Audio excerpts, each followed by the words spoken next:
You guys, ugogo finally decides to take Unzwagele to go and see his mother at her final resting place where she was buried.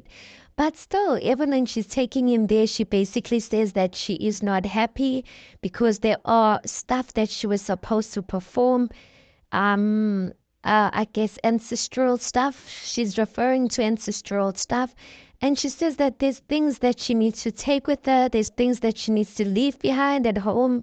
I guess she's the one who understands the rituals, not the rituals, but the stuff that she was supposed to do. But she says she was not happy about that. And I'm just like, but Coco, you're being so unnecessary. You really could have, if you really wanted to, you could have really prepared for those things and did those things and went once those things were done. But anyway, she says that she is not happy. And then, guys, anyway, when they get there to the place where Unzwagele or Untlanhla's mother was buried, it is just a heap of grass, you guys. I don't know.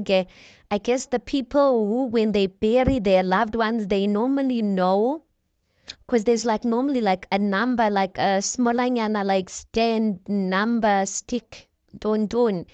But it's just a heap of grass, you guys. Like nothing, like you can see, it's not, the grass is not cut. It's not, if I didn't know anything, I probably would have walked on top of Ndankla's mother's grave. That's how much it's not taken care of. And I'm like, but if the son had known about such things, maybe there's a possibility that he would have taken care of his mother's, graveyard or did something. I need to Ntlantla. He does have amandlanyana, not that much, but he could have did something, as her one and only child. But anyway, they get there, it's a heap of grass, and again, they kneel down to speak to Nzwagele's mother, and Coco's like, Nzwagele, here's your mother, like basically saying to him, okay, this is it.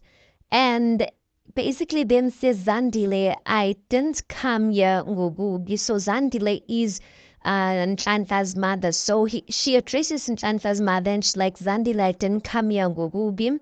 I am here because your son wants to see you. I was brought here by him. I get Coco's busy talking then. It looks like it's going well. It looks like it's flowing.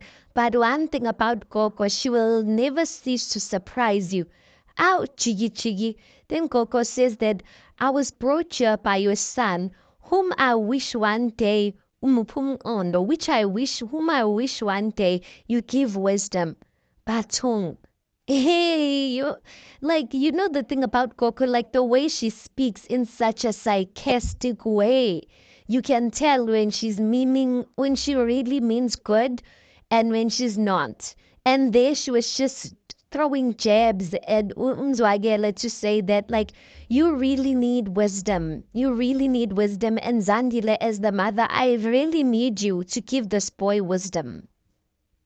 And she goes on to say, my child, I wish that you restore him to the way he was when he was growing up, speaking about Unzwagele, that she wishes that Uzandile restores him to the way he was when he was a child. And I'm just like, the only thing Gogo was referring to is that she just wants Unzwagele to go back to the way Unzwagele listened and obeyed everything that she said when he was a child. And I'm just like, Gogo, Khohlwa, like forget that.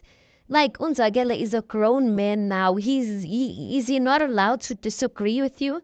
Sometimes I just feel like the respect that this family gives Ukoko goes too much into her head. The way everyone respects her, yet Yana, who does she respect? Hmm? Because Diana, she speaks anyhow. She does. I feel like that respect that they give her. And I think they give her that respect because unabantu abadala or uhamba nabantu abadala. I feel like that's the reason why they give her extra respect. But I feel like sometimes it's going too much into her head, really.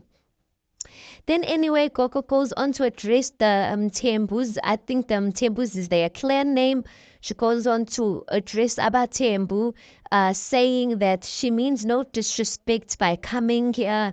It's only that the child, Unzwagele, insisted that he wanted to see his mother. So I don't know, maybe when it comes to isintu, maybe it's disrespectful to just come ungabikile. Maybe you need to bigger first, and there's stuff that you need to do, like she said before she comes. But I guess she understands these things best, guys, because after all, she is like a what is she, a sangoma or something like that. So anyway, Unzwakele says that in his diary session that he really didn't think that Gogo would take him to see his mother's grave. And you know what, Unzwakele, me too. Me too. I really didn't think Gogo would eventually take you to go see your mother's grave. Even the fact that she even brought him to see the mother's grave. After how long, you guys? After isikhathi esingakanani? Anyway, Kim. And then he says again in his diary session that he's happy that Ukoko agreed to go with him. He says that he's happy that he too got to see where his mother was buried. And then in the whole scene, Unzwakele goes on to ask for guidance from his mother wherever she is. If he goes astray, may she lead him.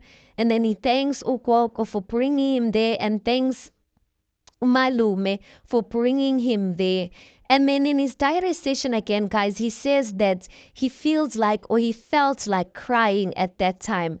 And he said this thing is eating him up, and he hopes that wherever his mother is, that she knows who he is. And I kind of felt sorry for him, and I really do hope, guys, that I hope and I do believe that him seeing his mother's graveyard gives him some sort of closure, because I really wouldn't understand why it's eating him up, but there's many reasons why such things like affect people differently. But he was saying that it was eating him up, and he said that he really hopes that his mother knows who he is. Maybe he felt like his mother doesn't know who he is. He felt like he didn't have direction or something.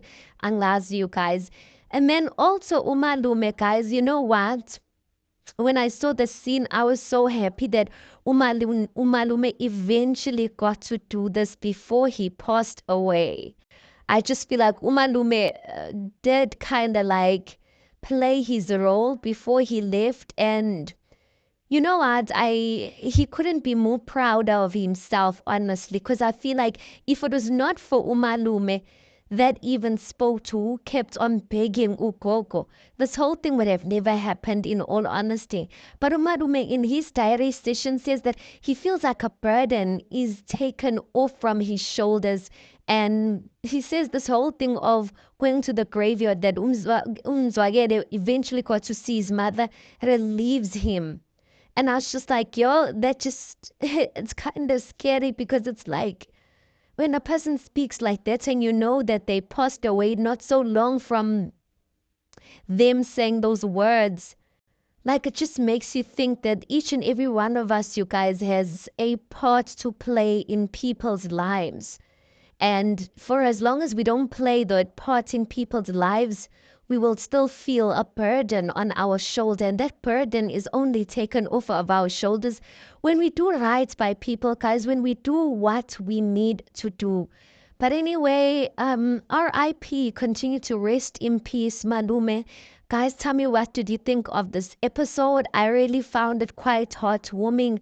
Eventually, guys, I hope this is like a case closed type of thing. Unzwakele, obviously, he needs to do the healing on his own, but yeah, I really hope it's a case closed type of thing, because yeah, it has extended for way too long. Tell me what you think about it, guys. Please do make sure that you like the video. Please do subscribe. It is absolutely for free of charge, and I'll see you on the next one.